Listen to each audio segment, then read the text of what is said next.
Hello, and welcome back to the Crime Reel. For today's true crime narration, we shall be looking at the life of Jesse Walter Bishop. Jesse was born on the 1st of March 1933 in Glasgow, Kentucky. When he was about 5 years old, his parents decided to separate and split their family. Jesse and his sister remained living with his mother, whilst his two brothers went to live with their father. A few years later, Jesse's mother remarried. Her new husband and Jesse had a difficult relationship, which led to Jesse moving to live with his father and two brothers. When Jesse was 17 years old, he enlisted in the army and was sent to fight in the Korean War. During his 2-year stint in the army, he sustained some significant injuries, the exact nature of which are unknown. These injuries are believed to be the cause of his descent into drug addiction. In 1952, at the age of 19, Jesse was found to be in possession of heroin and was dishonourably discharged from the army. Over the next 9 years, Jesse faced a variety of charges, usually drug-related, and bounced from one institution to the next. He soon developed an extensive criminal record.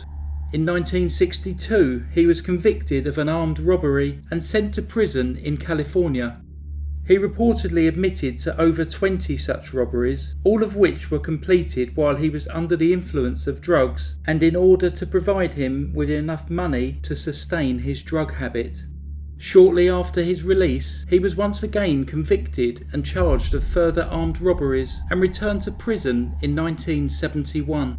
Jesse had 2 children from 2 marriages, both of which ended in divorce. On 20th of December 1977, 44-year-old Jesse was visiting the El Morocco Motel and Casino on the Las Vegas Strip. It was one of the smaller gaming establishments on the Strip. This motel was demolished in 2005 to make way for new developments. However, Jesse's visit that evening had nothing to do with gambling. He had decided to rob the casino. He approached a casino change girl, grabbing handfuls of cash. As he fled the casino, 2 men tried to stop him. A 42-year-old casino employee by the name of Larry Thompson and a 22-year-old by the name of David Ballard. David lived in Maryland and was also visiting the casino that evening to celebrate his marriage to Catherine. This was about 2 hours after their wedding. David saw Jesse grabbing the money from the change girl. Along with Larry, David intervened. As the 2 men tried to stop Jesse from leaving, Jesse pulled out a gun and shot them both. They were surrounded by witnesses at the time. Jesse ran from the casino and fled the scene in a green car. He escaped with just $238, which is about the equivalent of around $1,000 today. The following morning, the green car was found abandoned in the Frontier Hotel on the Las Vegas Strip. Jesse then travelled to the Union Plaza Hotel in downtown Las Vegas, where he stole a second car. Jesse then went on a random crime spree, which seemed to provide him with little benefit nor make any sense. Not long after stealing the second car, he abandoned it and stole a pickup truck. Shortly after this, he spotted a dental technician by the name of Mike White. Mike was just getting into his car. Jesse abandoned the second car and, holding Mike hostage at gunpoint, stole his car and drove him around for over 3 hours. Jesse then spotted a United States Postal Service truck. He pulled up in Mike's car and walked over to the mailman, taking Mike with him. Showing the gun, he told the mailman, Harold Sedelmeyer, that they were going for a ride. Jesse made Harold and Mike get into the back of the van, where they both observed him taking pills, and then Jesse drove just a few blocks before again switching vehicles, this time abandoning the postal truck for a UPS vehicle that was being driven by Leonard Tanti. He eventually let Leonard go free, and his movements at this point are unknown. The following day, 21st of December 1977, the original green getaway car was found by the police in the car park of the Frontier Hotel. This gave them a break in tracing Jesse's movements after the casino shooting. At approximately 7:30 a.m. the following morning, Jesse was arrested hiding under a mobile home in Boulder City. He was armed with the revolver that had been used during his crime spree and despite having previously stated that if the police caught up with him, he would shoot it out with the authorities, Jesse was arrested without incident. On December the 30th, 1977, 10 days after the shooting, David Ballard died, having never regained consciousness. David was survived by his new wife, Catherine, his 2 brothers and 2 sisters, his father and grandmother. The casino employee, Larry, had been badly hurt but survived his injuries. Jesse pleaded guilty to all 9 criminal charges brought against him. On 10th of February 1978, Jesse was sentenced to death by a 3-judge panel. Jesse never questioned his conviction or sentence, and when his lawyers started appeal proceedings, he tried to sack them from his case. This was, however, prevented by the Clark County District Attorney's Office, as an appeal was required by law for any death penalty sentence.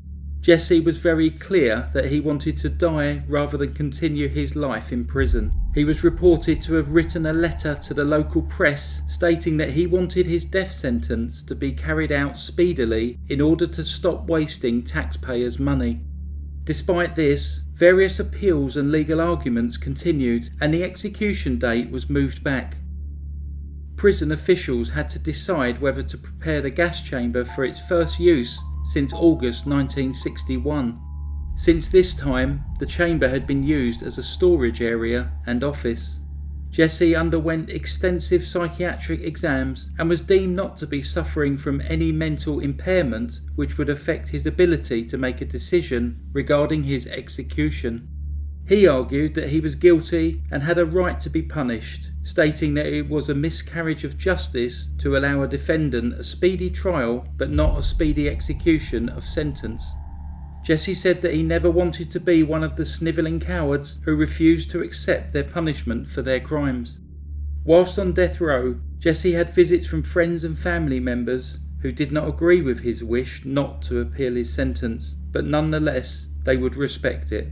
With his execution scheduled for the 22nd of October 1979, Jesse spent the day before watching television, speaking to family and friends on the telephone, and eating a final meal of filet mignon, baked potato and asparagus. On the evening of the 21st of October, dozens of protesters held a candlelight vigil outside the prison. Just after midnight, Jesse was led to the gas chamber, calm to the last, where he smiled at a reporter through the glass window shortly before the lethal cyanide gas took his life. He was pronounced dead at 12:21 a.m. on the 22nd of October 1979. He was 46 years old. Jesse was the last person to be executed in a gas chamber in the state of Nevada. After his death, it was revealed that during one of his final interviews with the police, Jesse confessed to at least 18 other murders. He told police that he had been a paid hitman for drug runners in California. This was during the 1950s, 60s and 70s. In return for these details, it was agreed that this information would not be released until after his death, as in order to keep up with his own criminal code, Jesse did not want to die as a snitch. The details of these crimes, however, were particularly vague and as such made substantiating them incredibly difficult. During the interview, he said that he had no remorse for the people that he killed, deeming those people worthless criminals who deserved to die. The only exception to this was the regret he felt over David's death. That concludes the story of Jesse Bishop.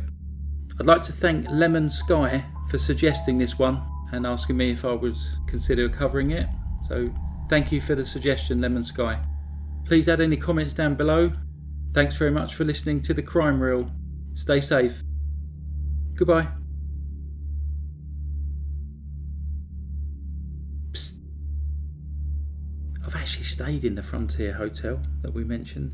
That was pre-digital, so I couldn't find any photos. So I know what happens in Vegas stays in Vegas. But if you want to tell me in the comments, where have you stayed when you've been there? Goodbye.